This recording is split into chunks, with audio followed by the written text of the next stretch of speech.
Aurora polar. Aurora boreal en Alaska. Aurora austral en Nueva Zelanda. Aurora polar, o aurora polaris, es un fenómeno en forma de brillo o luminiscencia que se presenta en el cielo nocturno, generalmente en zonas polares, aunque puede aparecer en otras zonas del mundo durante breves periodos. En el hemisferio sur es conocida como aurora austral, y en el hemisferio norte como aurora boreal, cuyo nombre proviene de Aurora, la diosa romana del amanecer, y de la palabra griega boreas, que significa norte. En Europa comúnmente aparece en el horizonte con un tono rojizo, como si el sol emergiera de una dirección inusual. Cuando el fenómeno natural de la aurora polar se produce en las regiones cercanas al polo norte se llama aurora boreal. Cuando aparece en las regiones cercanas al polo sur, se denomina aurora austral. Ella suele ocurrir en los meses de septiembre a octubre y de marzo a abril, en periodos de mayor actividad de las manchas solares. Es posible verla mejor en Noruega, Suecia, Finlandia, Alaska, Canadá, Escocia, Rusia, entre algunos otros lugares.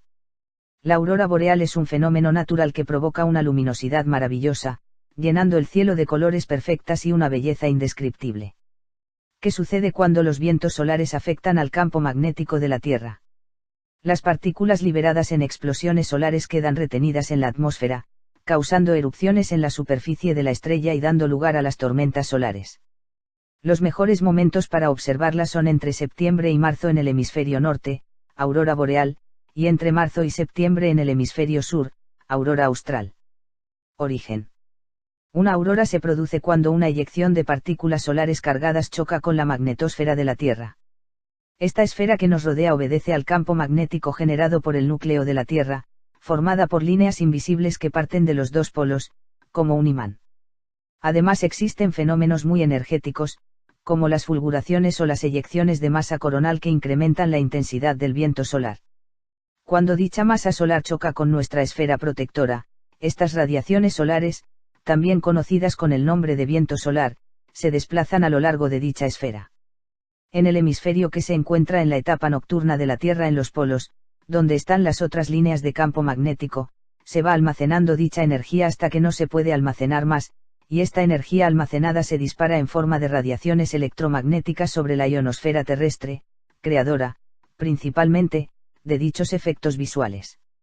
Aurora austral fotografiada desde la base norteamericana Amundsen Scott. Durante el invierno polar, la aurora duró casi 6 meses. El Sol, situado a 150 millones de kilómetros de la Tierra, está emitiendo continuamente partículas que constituye un flujo de partículas denominado viento solar. La superficie del Sol o fotosfera se encuentra a unos 6.000 grados centígrados, sin embargo, cuando se asciende en la atmósfera del Sol hacia capas superiores la temperatura aumenta en vez de disminuir. La temperatura de la corona solar, la zona más externa que se puede apreciar a simple vista solo durante los eclipses totales de Sol, alcanza temperaturas de hasta 3 millones de grados. Al ser mayor la presión en la superficie del Sol que la del espacio que le rodea, las partículas cargadas que se encuentran en la atmósfera del Sol tienden a escapar y son aceleradas y canalizadas por el campo magnético del Sol, alcanzando la órbita de otros cuerpos de gran tamaño como la Tierra.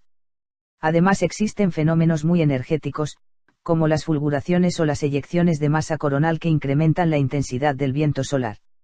Las partículas del viento solar viajan a velocidades en un rango aproximado de 490 a 1000 km por segundo, de modo que recorren la distancia entre el Sol y la Tierra en aproximadamente 2 días. En las proximidades de la Tierra, el viento solar es deflectado por el campo magnético de la Tierra o magnetosfera. Las partículas fluyen en la magnetosfera de la misma forma que lo hace un río alrededor de una piedra o de un pilar de un puente. El viento solar también empuja a la magnetosfera y la deforma de modo que, en lugar de un haz uniforme de líneas de campo magnético como las que mostraría un imán imaginario colocado en dirección norte-sur en el interior de la Tierra, lo que se tiene es una estructura alargada con forma de cometa con una larga cola en la dirección opuesta al Sol.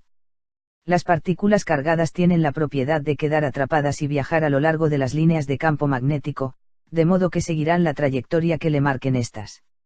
Las partículas atrapadas en la magnetosfera colisionan con los átomos y moléculas de la atmósfera de la Tierra que se encuentran en su nivel más bajo de energía, en el denominado nivel fundamental.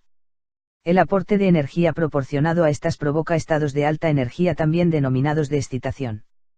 En poco tiempo, del orden de las millonésimas de segundo, o incluso menos, los átomos y moléculas vuelven al nivel fundamental perdiendo esa energía en una longitud de onda en el espectro visible al ser humano, lo que vulgarmente viene a ser la luz en sus diferentes colores. Las auroras se mantienen por encima de los 95 kilómetros respecto a la superficie terrestre porque a esa altitud la atmósfera ya es suficientemente densa como para que los choques con las partículas cargadas ocurran con tanta frecuencia que los átomos y moléculas estén prácticamente en reposo. Por otro lado, las auroras no pueden estar más arriba de los 500.000 kilómetros porque a esa altura la atmósfera es demasiado tenue, poco densa como para que las pocas colisiones que ocurren tengan un efecto significativo en su aspecto lumínico. Los colores y las formas de las auroras. Las auroras tienen formas, estructuras y colores muy diversos que además cambian rápidamente con el tiempo. Durante una noche, la aurora puede comenzar como un arco aislado muy alargado que se va extendiendo en el horizonte, generalmente en dirección este-oeste. Cerca de la medianoche el arco puede comenzar a incrementar su brillo, pueden formarse ondas o rizos a lo largo del arco y también estructuras verticales que se parecen a rayos de luz muy alargados y delgados. De repente la totalidad del cielo puede llenarse de bandas, espirales, y rayos de luz que tiemblan y se mueven rápidamente por el horizonte. Su actividad puede durar desde unos pocos minutos hasta horas.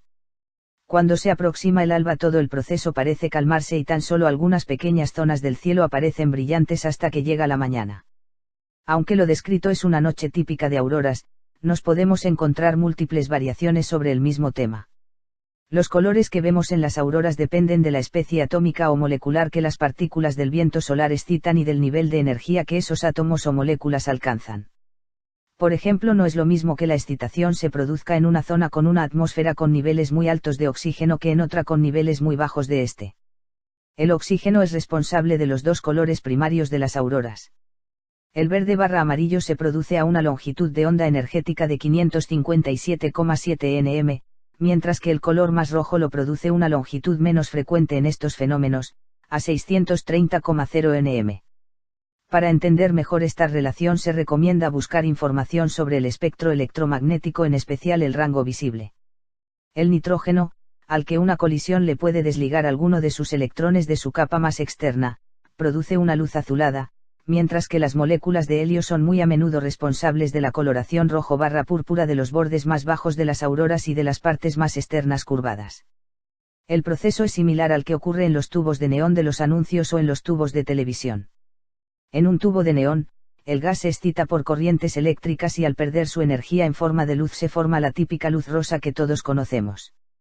En una pantalla de televisión un haz de electrones controlado por campos eléctricos y magnéticos incide sobre la misma, haciéndola brillar en diferentes colores dependiendo del revestimiento químico de los productos fosforescentes contenidos en el interior de la pantalla. Cuando el cielo invernal del Ártico está despejado, es posible ver el espectáculo de las luces verdes de las auroras. Y si todo está quieto, un sonido que apenas dura unos minutos te puede dejar helado. Quienes han sido testigos de este ruido lo describen como lo que se escucha cuando una radio no está sintonizada radio, como un leve crujido o incluso como un tenue silbido, sonidos que pasaron a formar parte de la cultura popular de los residentes del Ártico Norte y que incluso se llegó a pensar que no existían. El inusual despliegue de la aurora boreal.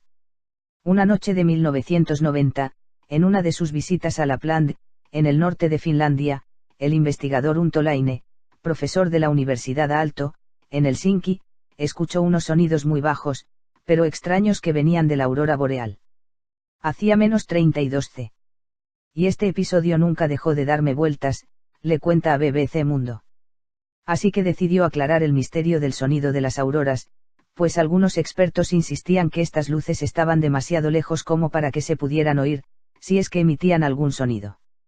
La aurora boreal se produce cuando las partículas cargadas por el Sol chocan contra la atmósfera de la Tierra y nuestro campo magnético las dirige hacia los polos.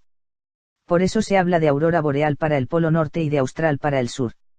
En 2012, Laine comprobó que no solo estos sonidos existen, sino que se crean con las luces del norte, que se forman a 70 kilómetros de la superficie de la Tierra. Es sorprendente la riqueza de estos sonidos que van desde crujidos, zumbidos y hasta algo parecido al ruido que se escucha en una fiesta cóctel, explica este ingeniero en acústica. Ahora, combinando sus mediciones con datos de temperatura atmosférica tomados por el Instituto de Meteorología de Finlandia, el experto tiene una explicación de cómo se originan. Son esas mismas partículas atrapadas en una capa de la atmósfera que se forma durante las noches frías del Ártico y que al descargarse con rapidez, producen los extraños sonidos.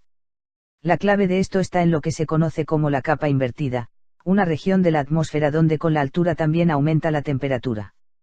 Ciencia y mitología. La aurora boreal se observó y probablemente impresionó mucho a los antiguos. Tanto en Occidente como en China, la aurora fue vista como serpientes o dragones en el cielo. Las auroras boreales han sido estudiadas científicamente a partir del siglo XVII. En 1621, el astrónomo francés Pierre Gassendi describe este fenómeno observado en el sur de Francia y le da el nombre de aurora polar. En el siglo XVIII, el astrónomo británico Edmund Halley sospecha que el campo magnético de la Tierra desempeña un papel en la formación de la aurora boreal. Henry Cavendish, en 1768, logra evaluar la altitud en la que se produce el fenómeno, pero no fue hasta 1896 cuando reproduce él en el laboratorio de Christian Birkeland con los movimientos de las partículas cargadas en un campo magnético, facilitando la comprensión del mecanismo de formación de auroras.